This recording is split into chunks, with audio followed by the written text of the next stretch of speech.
20M. Mungkin di awal Pak, sebelum bagaimana upaya tindakan-tindakan agar tidak cemas dulu Pak ini, karena kalau bicara soal tunggakan, hutang kita banyak tidak dibayar di BPJS. Nah mungkin sebagai pengantar Pak dari BPJS Kesehatan Pak, apa yang kemudian melatar belakangi mereka yang anggap tidak aktif Pak, tidak rutin membayar iuran ini? Apakah karena kondisi keuangan atau mereka membiarkan karena tidak butuh Pak? Ya. Karena tidak sakit mungkin. Mohon maaf Pak, image itu kan belum sakit kok harus bayar, kan itu harus di-clearkan dulu Pak. Mungkin atau pengantar yang lain, silakan Pak Ucup. Ya, jadi begini Mas Sukri, memang pemahaman masyarakat ini memang masih belum begitu baik terkait masalah asuransi, apalagi asuransi sosial ini. Ya, jadi sering memang saya ketemu itu, saya terjun ke lapangan, orang-orang itu merasa untuk apa saya memakai, untuk apa saya membayar, wong saya tidak pakai, wong saya tidak pernah menggunakan. Nah ini yang perlu dipahamkan ulang, karena sebenarnya BPJS Kesehatan ini, program JKN ini itu sifatnya wajib. Kenapa diwajibkan? Karena pemerintah ini ingin masyarakat itu memiliki jaminan sosial, memiliki jaring sosial. Jangan sampai mereka saat sakit itu harus menjual tanah, harus menjual emasnya, menjual lahannya, menjual rumah. Itu sering, mungkin kalau hanya sakit batuk pilek gitu kan masih belum kerasa Mas ya. Betul. Nah yang jadi masalah kalau gimana nanti saat mereka mengalami sakit kronis, contohnya seperti tak perlu susah-susah kayak gagal ginjal, harus rutin cuci darah seminggu 800.000.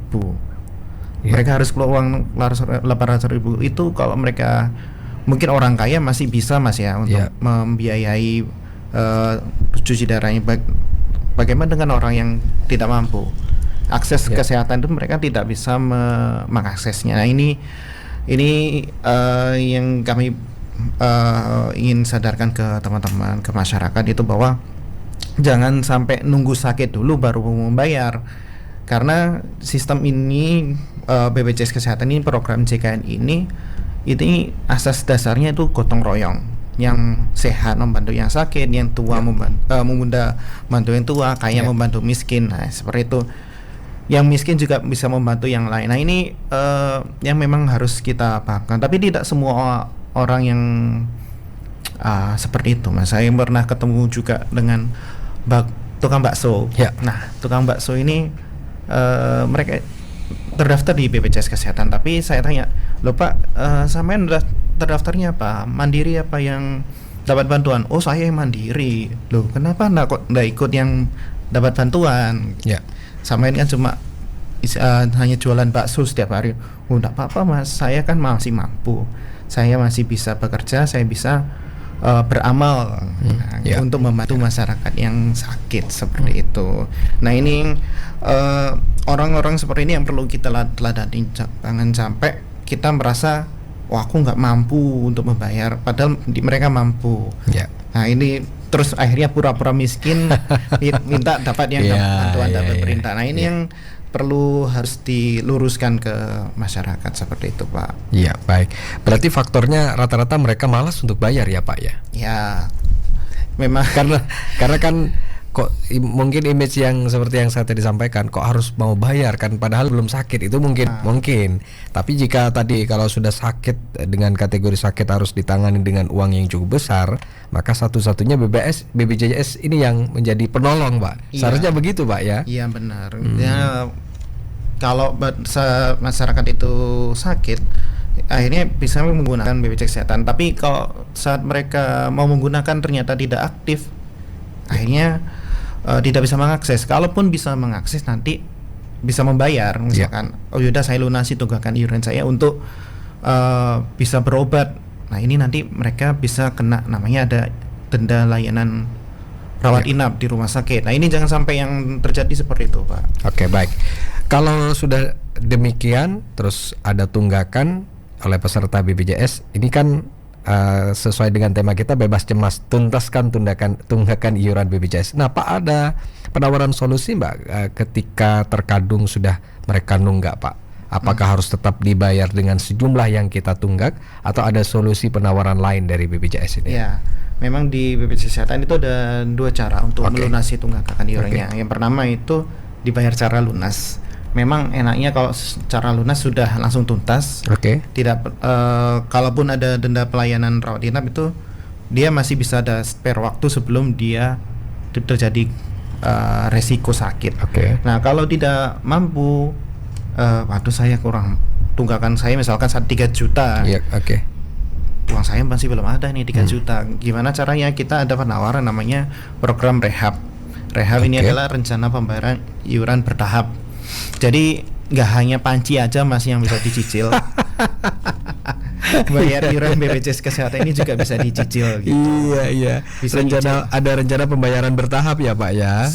Itu solusi yang bisa kami tawarkan ke masyarakat kalau mereka merasa tidak mampu, monggo bisa dibayarkan secara nyicil gitu.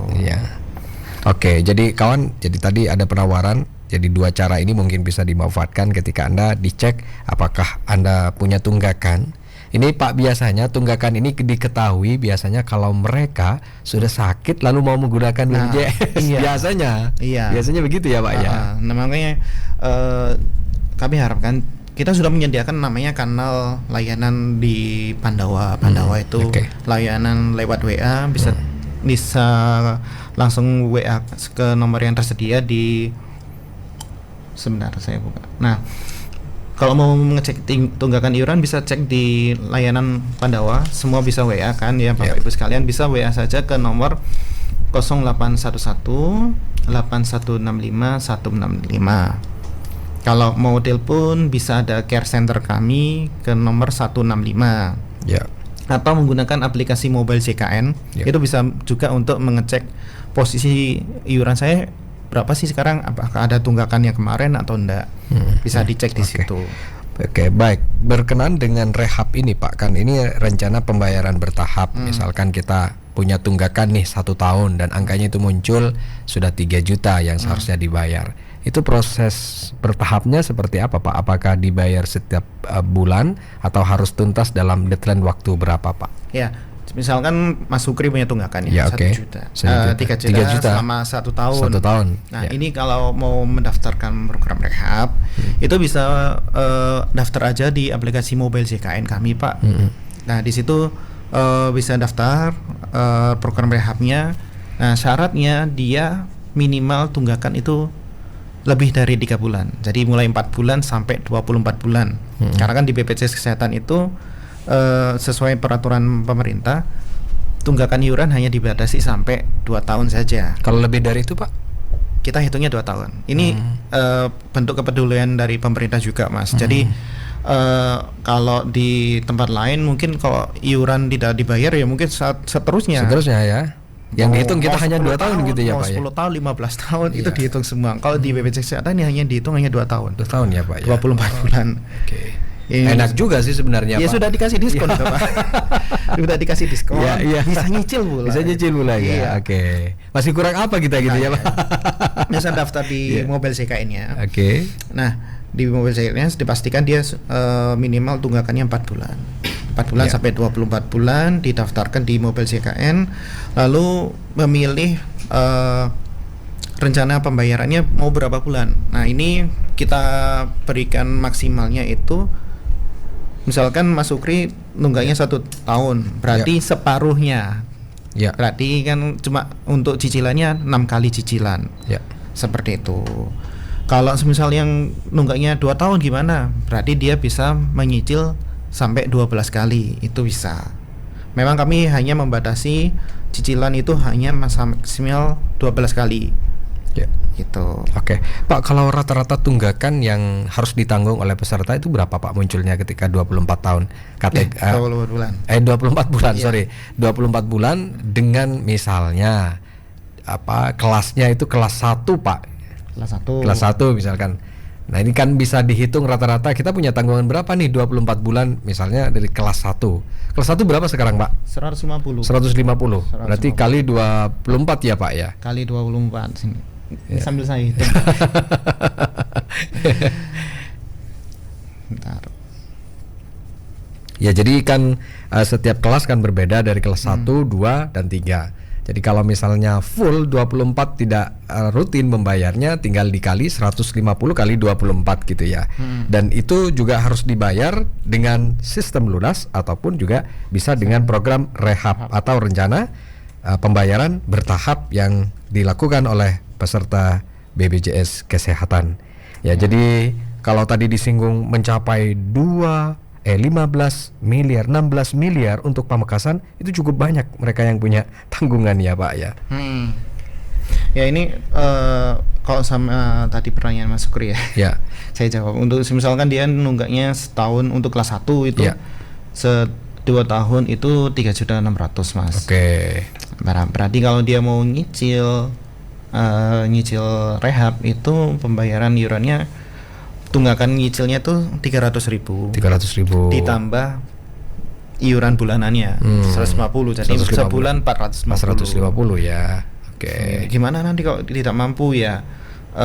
Sebenarnya mereka ini kalau mereka sudah, mohon maaf ya, dulu mampu sekarang sudah tidak mampu, itu mereka bisa beralih ke yang mendapatkan bantuan pemerintah. Tapi ya kalau khusus Pamekasan ini harus terdaftar di DTKS dulu. DTKS ya. Ya, datanya Dinsos itu mereka bisa beralih. Nah, tapi kalau bisa selama proses peralihan kalau sudah dialihkan, tetap tunggakannya dilunasi Mas, karena ini saya ada informasi lagi karena orang-orang itu merasanya saya sudah dapat bantuan dari pemerintah atau saya sudah ditanggung dari perusahaan.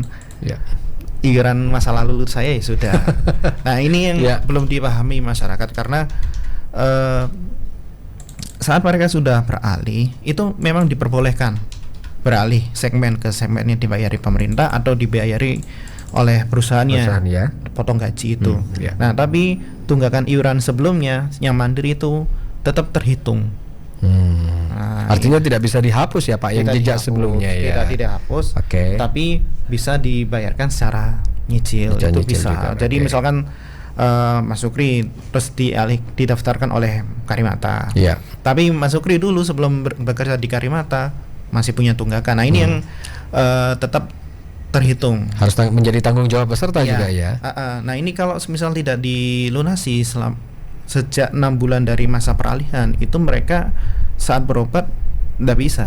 Rawat inap itu tidak bisa, terkunci, ada tulisan masih punya tunggakan, padahal posisi aktif ya. Iya, nah ini jangan sampai masyarakat yang sudah dibiayai oleh pemerintah atau yang sudah dibiayai oleh perusahaannya tidak bisa mengakses layanan di rawat inap di rumah sakit karena dia masih punya tunggakan masa lalu. Nah, itu monggo Bapak Ibu sekalian buru-buru cek di mobil CKN-nya atau kalau tidak punya mobil HP yang Android atau belum punya mobil CKN bisa tanya ke Pandawa kami, layanan WA kami tadi yang 105 165 itu bisa. Sambil nanti diproses untuk rehabnya. Jadi kawan, jadi mau proses menjadi orang miskin saja ini butuh proses Pak, tidak mungkin. Artinya kesempatan ini sebenarnya penawaran dari BPJS ini sudah meyakinkan kita bahwa tidak ada alasan kita untuk menjadi peserta BPJS Kesehatan, karena tadi misalkan ada tunggakan bisa menggunakan 2 cara, misalkan dengan lunas dan rehab. Lalu kalau misalnya dalam proses itu rehab tidak bisa, maka ada penawaran untuk turun untuk mendapat bantuan. Tapi tidak semerta-merta bisa turun karena harus masuk di TKS dan lain sebagainya. Apakah benar orang ini miskin atau tidak, kan begitu Pak? Atau kalau perusahaan itu seperti apa? Baik, nanti kita akan lanjutkan. Ini cukup menarik kawan, karena kalau bicara soal kesehatan tentu ini menjadi kepentingan bagi hidup kita, karena kita sebenarnya tidak mau sakit, tetapi kita juga tidak tahu kapan kita sakit. Maka sebagai antisipasi, BPJS Kesehatan ini adalah sebagai alternatif bagi kita agar kita tetap bisa menjadi kepesertaan dan kita memeriksakan kesehatan kita gratis karena sudah masuk dari anggota atau peserta BPJS Kesehatan. Kita sebentar lagi akan bahas setelah jeda berikut ini. Aduh, malas banget ya pergi ke kantor BPJS. Malah panas banget lagi. Apa aku laporan ke Google aja ya? Udah. Halo Google, mau laporan BPJS Kesehatan. Halo, kok lapor ke saya? Males ya mau ke kantor BPJS. Gimana kamu? Kan di BPJS Kesehatan sudah ada Pandawa. Apa itu Pandawa? Pandawa itu pelayanan administrasi melalui WhatsApp. Jadi kalau kamu mau laporan terkait administrasi seperti pendaftaran baru, penambahan anggota baru dan lainnya. Atau kamu mau tahu informasi terkait status kepesertaan, status pembayaran dan lainnya, serta kamu mau melakukan pengaduan, bisa di Pandawa. Caranya gimana? Caranya gampang, kamu tinggal kirim pesan melalui WhatsApp di nomor 08118165165. Oh gitu doang. Makasih Google. Tapi Google, cara ngelupain mantan gimana ya?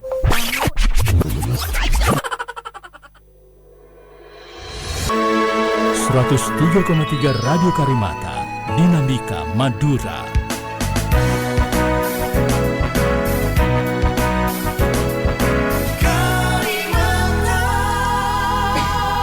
Kawan, Anda masih menyimak Kedai Karimata dan pagi ini kita berbincang-bincang dengan kawan-kawan BPJS Kesehatan Pamekasan, terutama yang hadir untuk pagi ini yaitu Pak Ucuf ya, atau Failasuf Filantrofi ya, bagian perencanaan keuangan dan pemeriksaan.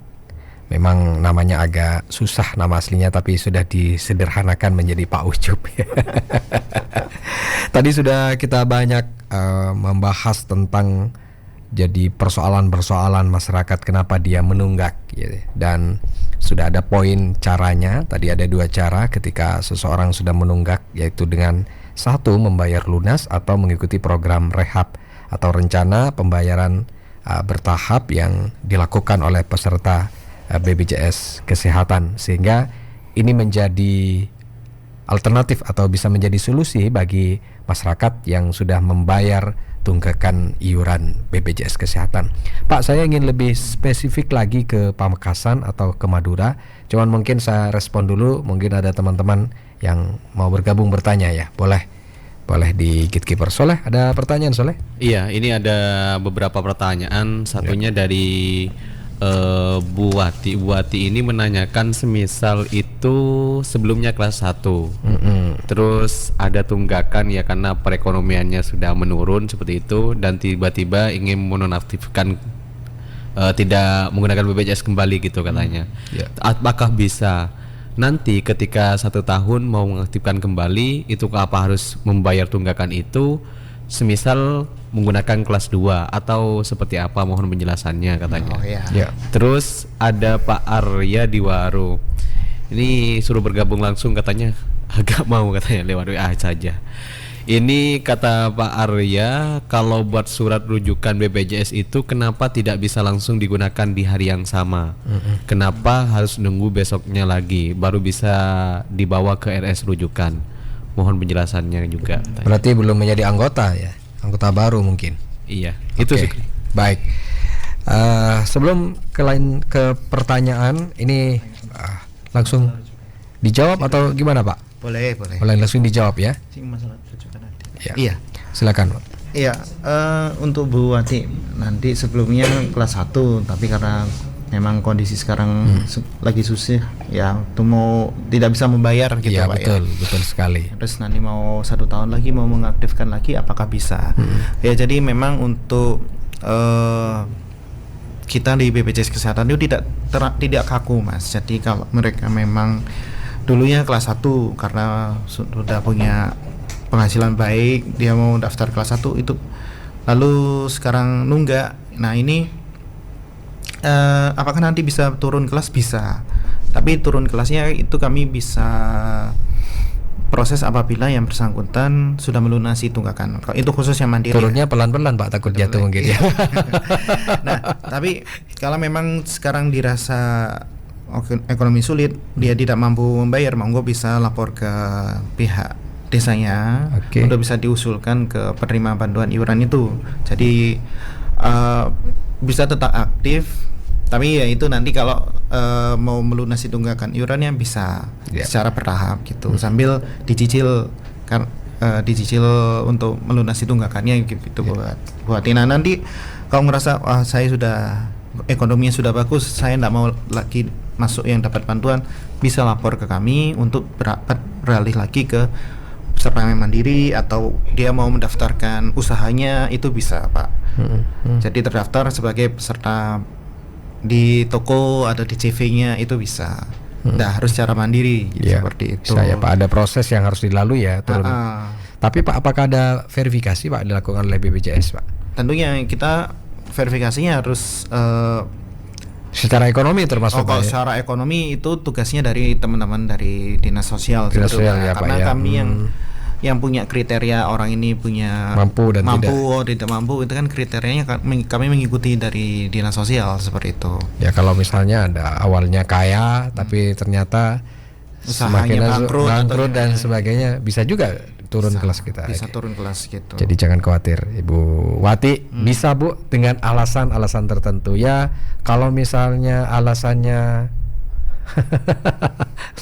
mau turun tapi ternyata memang tidak miskin tapi mau dapat bantuan pemerintah, beda bab ya Pak ya. Beda bab itu. Oke, pertanyaan kedua Pak. Ini pertanyaan kedua berkaitan aktivasi. Ini baru ngurus hari ini, rujukan tapi masih mau bisa digunakan besok. Itu gimana Pak?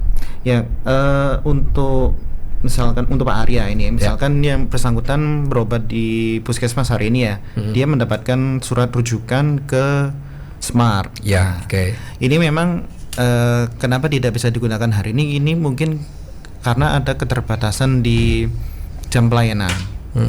Karena kan misalkan Pak Arya baru mendaftarkan hari ini, dapat rujukan hari ini. Lah kalau mau mendaftarkan ke rumah sakit itu kan sekarang kan secara online Mas. Online itu, di antrian online itu sudah dicek apakah hari ini kuota antriannya masih ada, dokternya masih ada atau enggak. Jangan sampai, kenapa kami bikin seperti itu, jangan sampai Pak Arya ini sudah jauh-jauh datang ke kota untuk berobat ternyata sudah penuh antriannya. Karena yang kita tahu sendiri di Semar itu kalau pagi ini kan parkirannya sudah penuh lah, seperti itu. Betul Pak, di poli-poli itu sudah luar biasa ya. Mungkin atau kalau bisa dicoba jangan di waktu di ngurus rujukan itu kan bisa milih mau dirujuk di mana. Misalkan di Smart sudah penuh, coba dicek di rumah sakit lain kalau memang mampu untuk menangani keluhannya Pak Arya, seperti itu. Itu bisa kita pilih rumah sakit lain yang bisa menangani dan ada antriannya, seperti itu. Kalau tidak bisa ya monggo daftar antrian online itu bisa lewat HP sekarang. Jadi tidak perlu datang jauh-jauh ke kota, cukup pakai HP kita cek, oh hari ini antriannya sudah penuh. Bisa nggak besok dicek lagi di HP, oh ada bisa. Nah monggo bisa daftar di antrian online di HP mobile CK-nya itu, nanti dia bisa berobat, seperti itu. Secara aturan memang tidak ada ya Pak ya? Ya memang tidak ada, tapi kami memfasilitasi rumah sakit itu kita terbuka informasinya, kita bubukan aja berapa sih antriannya hari ini, apakah dokternya masih ada atau tidak, kecukupan waktu kan. Kalau semakin banyak antrian kan pelayanan dokter kan diburu-buru. Jangan sampai akhirnya karena terlalu banyak antrian akhirnya menurunkan kualitas turun, nanti pelayanan peserta tidak puas nunggak lagi ya itulah. Nah itu kenapa Pak Arya ada mungkin tidak bisa digunakan, yaitu karena keterbatasan antriannya juga ya, berkaitan dengan sistem juga ya Pak ya, karena kan harus yang ngurus banyak sementara antrian juga banyak, sehingga itu yang memperlambat gitu ya Pak ya. Jadi tidak ada aturan yang harus mengatur ketika hari ini ngurus harus besok ya Pak ya, tidak ada gitu ya. Baik, kita lanjut ke sebelum ada pertanyaan di sana. Oke, Idol. Di DM Instagram ini juga ada beberapa kawan yang menanyakan. Salah satunya ada Ibu Fatur, ini dari Larangan Tokol. Ini juga menanyakan bagaimana BPJS Kesehatan itu menjamin katanya bahwa langkah penanggulangan tunggakan itu tidak akan mengganggu kualitas layanan kesehatan yang diberikan kepada peserta. Selain itu juga ada Pak Mahrawi, ini juga melalui WhatsApp. Saya ingin menanyakan untuk masyarakat yang mau pindah dari kelas yang dibayari pemerintah, pindah kelas ke kelas 1 atau kelas 2, itu masa berlakunya keesokan harinya setelah mendaftar atau masih bulan depannya katanya? Oke. Iya. Oke, cukup. Cukup. Oke. Mungkin bisa langsung tanya jawab Pak Ucup. Siap. Untuk yang siapa tadi yang tidak larangan toko, ya apakah BPJS Kesehatan bisa menjamin pelayanan ini ke masyarakat? Itu kami Ketika ada tunggakan Pak, yang dimaksud misalnya layanan, khawatirnya nanti, ini tunggakan nih, sudah nggak layanan nggak cuek-cuek aja mungkin. Nah menanggulangi itu Pak. Ya, jadi seperti ini Bu. Untuk peserta yang menunggak itu mohon maaf, itu ada sanksi administratif namanya tidak penggantian pelayanan. Jadi masyarakat yang menunggak ini mohon maaf tidak bisa menggunakan layanan kesehatan di rumah sakit maupun di fasilitas kesehatan tingkat pertama seperti puskesmas, klinik atau dokter keluarga. Itu tidak bisa. Kenapa Kak? Tidak bisa karena mereka tidak membayar iurannya. Saat mereka tidak membayar iurannya, bagaimana kami bisa membayar jaminan untuk yang bersangkutan? Iya, betul. Karena seperti ini Mas Sukri, masyarakat itu ngerasa iuran setiap bulan nggak saya pakai kok. Loh, Bapak Ibu sekalian, iuran yang Bapak Ibu bayarkan setiap bulan itu, selain kami bayarkan untuk gotong royong di rumah sakit, kita membantu masyarakat yang sakit di rumah sakit, itu ada juga namanya biaya kapitasi. Kapitasi itu jatah berobat. Jadi Mas Sukri kalau mau berobat ke puskesmas itu setiap bulan kan kami sudah bayarkan jatahnya. Mas Sukri itu peserta itu satu peserta misalkan 10.000. Nah itu 10.000 jatah berobat masyarakat ke puskesmas sakit atau tidak sakit tetap kami bayarkan ke rumah sakit. Mohon maaf, ke fasilitas kesehatan tingkat pertama puskesmas itu. Sakit tidak sakit kita bayarkan biaya kapitasi itu. Nah saat peserta menunggak ya biaya kapitasi itu tidak bisa kami bayarkan. Gitu ya. Nah itu berarti ada jatah orang lain yang belum kita bayarkan. Nah ini yang kenapa masyarakat itu kalau menunggak tidak bisa berobat, karena kalau mereka menunggak gimana kami bisa membayarkan iurannya gitu. Nah tapi untuk masalah kalau dia sudah melunasi, bagaimana kami menjamin kualitas layanan di fasilitas kesehatan itu? Karena fasilitas kesehatan ini tentunya kami sudah pantau Mas Sukri. Mereka sudah menandatangani kerjasama dengan kami, kontrak dengan kami, itu ada janji layanan yang harus mereka tepati. Saat mereka ada pengingkaran terhadap, saat mereka mengingkari janji layanan, nah itu akan menjadi catatan kami dan bisa kami pertimbangkan untuk semisal sampai berat sekali pelanggarannya, tentu bisa kami tidak hentikan kerjasamanya. Mungkin Mas Sukri pernah ingat dulu di tahun 2023 bahkan rumah sakit umum daerah pun tidak luput dari sanksi itu. Di Waru kemarin itu kan sempat kami tegur. Akhirnya diputus kerjasamanya dan akhirnya manajemen buru-buru untuk berubah, membenahi, akhirnya bisa kami kerjasamakan ulang. Itu. Baik, Pak. Ini bergeser ke pertanyaan yang tadi ditunda, Pak. Kalau ditundakan Pamekasan, Pak, ini mencapai berapa, Pak? Kalau dari angka, kemudian kalau jumlah peserta, Pak, apa ada datanya, Pak? Atau mungkin bisa disinggung, Pak, daerah-daerah mana yang bisa disebut merah itu, Pak? Ini kan penting juga, Pak, agar masyarakat kemudian pemerintah dalam hal ini bisa sosialisasi bahwa ada tunggakan yang harus dibayar oleh peserta BPJS di wilayah-wilayah itu, Pak. Ya, ini untuk yang mandiri aja, Pak. Iya, untuk yang mandiri di Pamekasan ini totalnya ada 17.877 jiwa. 17.000, Pak. 17.000. Se-Pamekasan, Pak. Se-Pamekasan. Wow.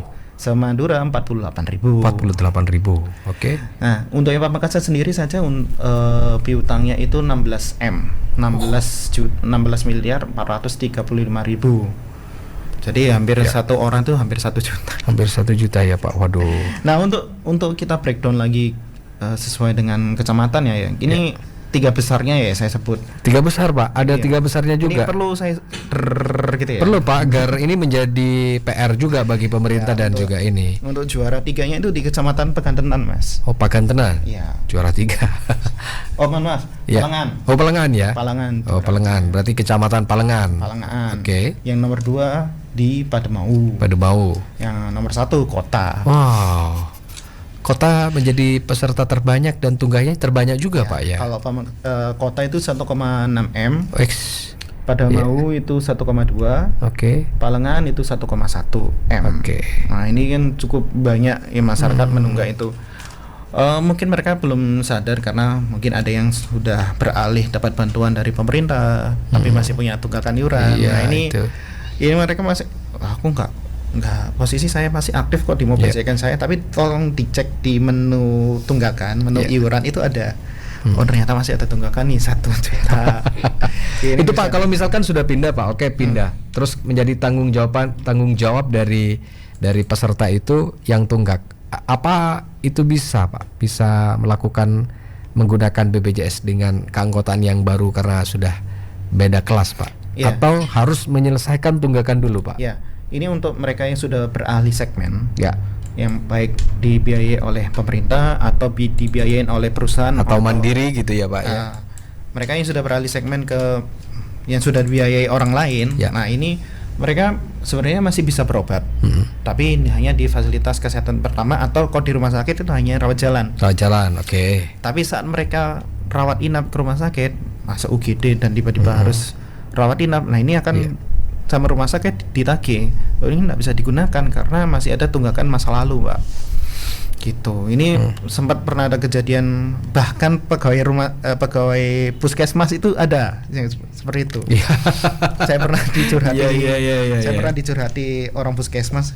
Mas, ini ada karyawan saya sudah kami bayarkan iurannya setiap bulan, tapi kok ini orangnya butuh rawat inap di rumah sakit tidak bisa. Kenapa?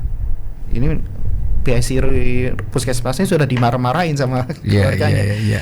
Dikiranya uang yang dipotong setiap bulan itu ditelep gitu. Nah, ternyata kita cek, oh ternyata yang bersangkutan yang sakit ini pasiennya masih punya tunggakan sebelumnya ya Pak ya.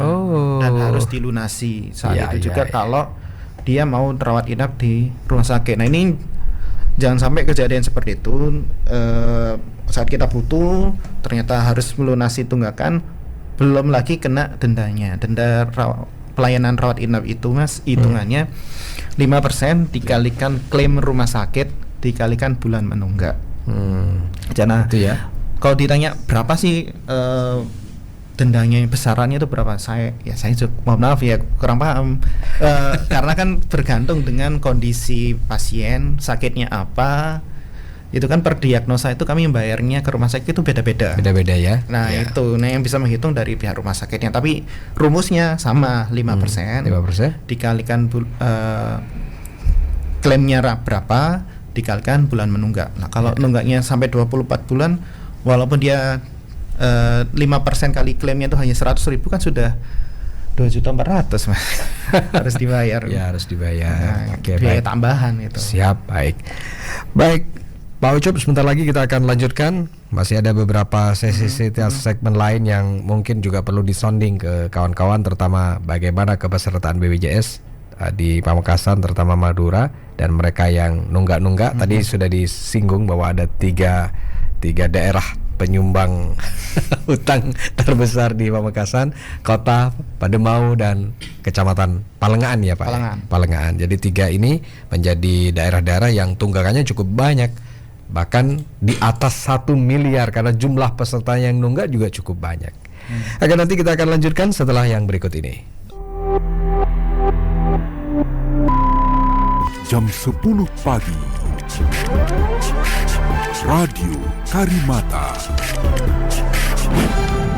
Kawan, Anda masih menyimak Kedai Karimata. Kebetulan bincang-bincang kita yang sudah hampir 1 jam ini bersama kawan BPJS Kesehatan Pamekasan, bersama Pak Ucup ya, bagian perencanaan, keuangan, dan pemeriksaan BPJS Kesehatan Pamekasan.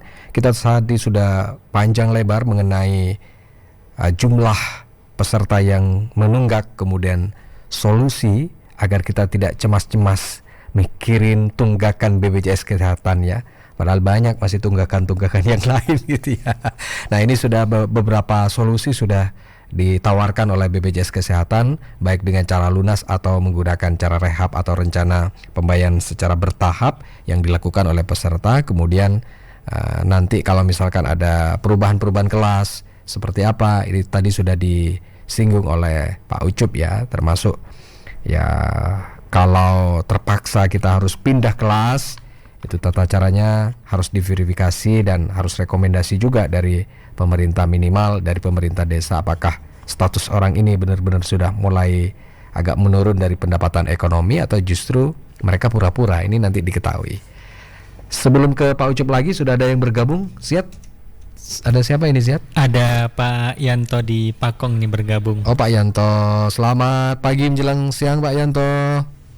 Selamat pagi Pak Sukri. Iya Pak Yan, silakan, ada pertanyaan ini Pak Yan. Ya? Ada pertanyaan silakan. Iya ini Pak, kemarin saya kan sempat ke ini hari Sabtu ternyata libur itu. Kemana? Nah ini sekarang saya mau tanya ya, bagaimana BPJS Kesehatan menangani potensi penolakan atau prevensi dari peserta yang merasa tidak puas itu Pak dengan layanan sehingga enggan membayar iuran itu Pak ya. Oh oke. Itu yang pertama Pak. Oke, terus. Nah yang kedua, apakah BPJS Kesehatan melakukan kolaborasi dengan pihak lain Pak? Ya seperti lembaga keuangan atau pemerintahan daerah untuk membantu tunggakan. Jika iya, bagaimana bentuk kolaborasi tersebut dan seberapa efektif hasilnya ya Pak ya? Iya, oke. Ya, itu saja Pak Sukri. Siap. Oke Pak Yan, terima kasih. Terima kasih. Assalamualaikum. Ya, waalaikumsalam warahmatullahi wabarakatuh. Ini tadi sebenarnya pertanyaan satu sempat disinggung Pak. Jika misalkan ternyata mereka menunggak bukan karena tidak punya uang, karena persoalan ekonomi Pak, tapi karena mungkin kepuasan layanan. Nah ini mungkin cara-cara bagaimana cara menanggulangi itu Pak, atau sistem layanan dari BPJS. Kemudian pertanyaan kedua tadi soal kolaborasi dengan pihak-pihak lain Pak. Misalnya ini kan peserta BPJS, dia nunggak, apakah ada mungkin dari Badan Keuangan atau apa, atau seperti apa Pak gitu. Silakan Pak. Ya, Pak Ucup. memang untuk peserta yang kecewa dengan pelayanan ini memang yang agak susah Mas ya. Iya, oke. Karena orang yang sudah kecewa itu kalau dipulihkan itu susah. Ya. Apalagi contohnya kalau misal kita mengecewakan pacar, istri, itu kalau mau di rayu-rayu hatinya itu cukup susah Mas ya. Harus kita kirimi bunga atau apa. Tapi memang kalau di BPJS Kesehatan kami tidak bisa mengirimi bunga satu-satu ke peserta yang kecewa itu.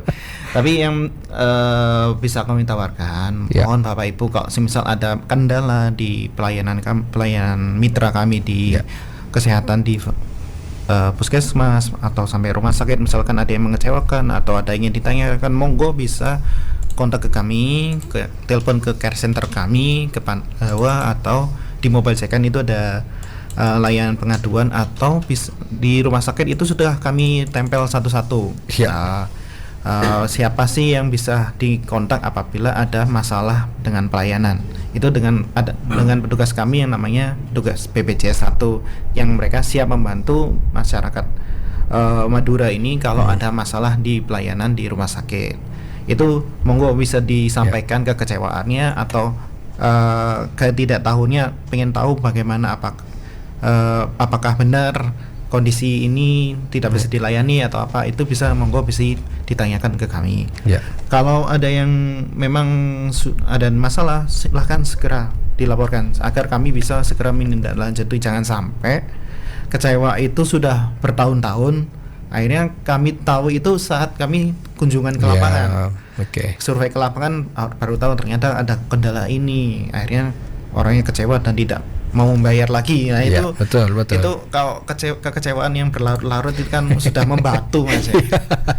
Jadi mumpung masih belum membatu, monggo bisa sampaikan ke kami, curhat ke kami, mau marah-marah ke kami, monggo itu bisa disampaikan ke kami supaya kami bisa memperbaiki layanan mitra kami di baik rumah sakit maupun di puskesmas atau di layanan kesehatan lainnya. Oke, bukan justru menambah masalah ya Pak dengan menunggak gitu Pak. Iya. Itu bukan cara yang baik Pak. Itu monggo bisa diselesaikan masalah itu dengan cara yang baik. Silakan disampaikan sambil bisa kita mediasi. Jangan biar sama-sama puas. Iya. Ganjelan di hati itu sudah tersampaikan semua itu kan lebih enak gitu ya. Oke, makanya untuk yang pertanyaan kedua, apakah BPJS Kesehatan itu bekerja sama dengan pihak lain? Ya, memang kami bekerja sama dengan pihak lain ini, tapi bukan ke lembaga keuangan, Mas. Nah, kami punya namanya mitra, namanya kader JKN. Ini mereka yang membantu kami untuk mengedukasi masyarakat di lapangan tentang tunggakan iuran. Itu mereka datang ke rumah-rumah untuk memberikan edukasi dan sosialisasi kepada masyarakat untuk bisa menyelesaikan tunggakan iurannya. Nah, untuk lembaga pemerintah yang lain kami bekerja samanya dengan kepolisian, kejaksaan negeri dan pengawas ketenagakerjaan. Tapi untuk penanganan hukum, karena memang untuk tunggakan iuran itu ada pasal pidananya ya Mas. Pasal pidana ini tapi hanya untuk pemberi kerja. Dalam artian yang peserta mandiri tidak ada pasal pidananya. Pasal pidananya hanya untuk mereka yang di perusahaan apabila pemberi kerjanya tidak mau membayarkan tunggakan iurannya, itu ada pasal pidana di pasal 55 Undang-Undang BPJS, itu ada penjara paling lama 8 tahun dan denda maksimal 1 miliar. Nah, itu sebenarnya dendanya berat juga ya Pak. Nah, tapi kan untuk menuju ke situ kami belum Mas. Kami upaya preventif dulu, kita mediasi dulu, jangan sampai masuk ke ranah pidana baru bingung gitu kan. Terus lebih baik kita selesaikan secara kekeluargaan dulu. Berarti ada amnestinya juga ya BPJS. Pengampunan baik gitu. Nah, untuk yang peserta mandiri gimana? Apakah lembaga-lembaga ini tidak mengawasi? Di lembaga-lembaga ini juga mengawasi untuk misalkan di kepolisian itu ada namanya pengurusan SKCK. Nah, pengurusan SKCK itu kan sekarang juga mempersyaratkan kepesertaan JKN aktif. Oke, baru bisa diterbitkan ya Pak ya? Oke. Dulu yang sudah lebih dulu itu di bagian pertanahan. Kalau peserta nunggak tidak bisa ngurus biaya tanah. Memang untuk masyarakat yang mandiri yang menunggak ini layanan yang perlakuannya baru sanksi-sanksi administratif seperti itu Mas. Tapi untuk yang pemberi kerja ini yang mungkin agak keras karena berkaitan dengan hak-hak pekerja yang tidak ditunaikan oleh pemberi kerja itu. Padahal itu kan kewajibannya yang pemberi kerja itu ya Pak ya. Benar. Oke, baik.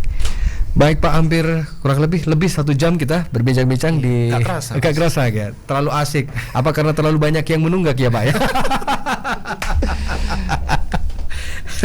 Baik Pak, apa mungkin sebagai closing statement Pak dari Pak Ucup ini penekanannya kepada masyarakat di tengah banyaknya masyarakat yang sampai saat ini anggap punya tanggungan tidak membayar iuran BPJS. Di Pamekasan sudah mencapai 16M.